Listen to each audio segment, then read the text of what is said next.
I'm joined right now by our roundtable tonight. Ken Vogel's chief investigative reporter at Politico. Victoria McGrain is a political reporter for the great Boston Globe. See how I pronounce that? Boston Globe. And Jason Johnson is the politics editor at The Root. Jason, you start. What's this guy's problem? He's from Queens. He should understand, say it to my face. Okay, like this is the thing. He keeps saying this stuff and he keeps backing off of it. And that, look, when I talk to my friends who are Trump supporters, that's the thing that makes them angriest. They're like, we like him because he says what he means what he says, and stands by it. Does he know what he means? I think he knows what he means. I think he doesn't care. But when you back off of it, you sound like a politician. But when you make fun of a guy because of a disability that's obvious, and you're clearly mimicking or aping the guy, and then you say you're not doing, what part of it would anybody like, first of all? Well, I think part of the problem here is that... Unless you're 8 years old. They did these sorts of off-the-cuff statements or sarcastic remarks, whatever you want to call them. They used to kind of slide off of Trump, and even when he did backtrack and all of this, it wasn't a problem. But now we're in the general election, and the Trump supporters, they like him. This is what they like about him. But that's not who he needs to persuade now. And these kinds of statements, and then the backing off, and instead of just saying I'm sorry, really is leaving a lot of people unsettled. Victoria, you first and quickly, to Ken. The problem is we're trying to write a main bar piece today in journalism. I read the major papers today, the three big, the Journal, the Times, and the Post, and I'm trying to read them.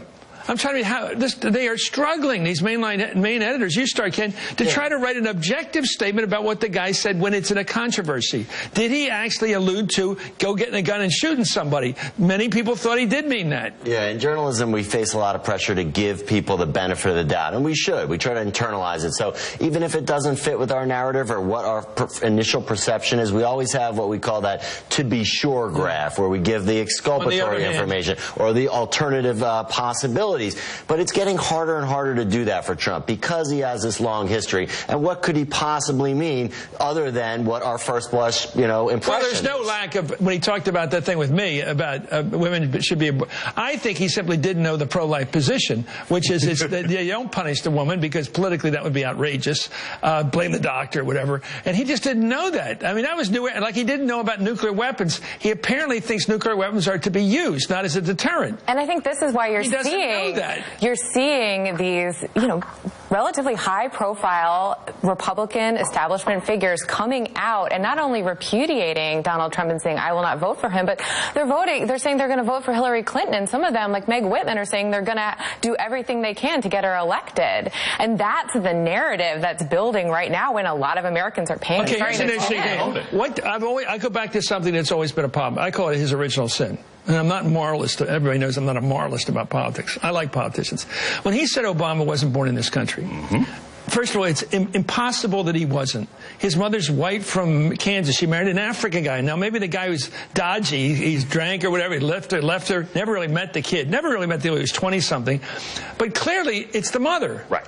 And she clearly did not skip over to Kenya just to have the kid so she could pretend to have the kid. Now, why? It's crazy talk. And giving the kid the name Barack Hussein Obama while she's plotting this 35-year campaign to make him a president. It makes no sense unless you're racist and you want to believe it. You want to believe this, as Joe Biden would call, malarkey. Right. You just want to believe the stupidity. It's the catch-22 of Trump's political career. That was what really endeared him. Yeah, to these endeared him. I love your word. I love you. But they like you said endeared him. They like this endeared him. This lying about the guy being from Borneo, or wherever the hell he's from. There's a certain part of the base that like that. He was brave enough to say stick with it. You're unbelievable. Seriously, he was brave enough to say brave enough. That's an odd usable word. I think it's brave. Look, the people, the Ohio Youngstown folks that I know, they love that. They've been waiting to hear it. But then there's a hard ceiling. You can't get over it. But they also believe.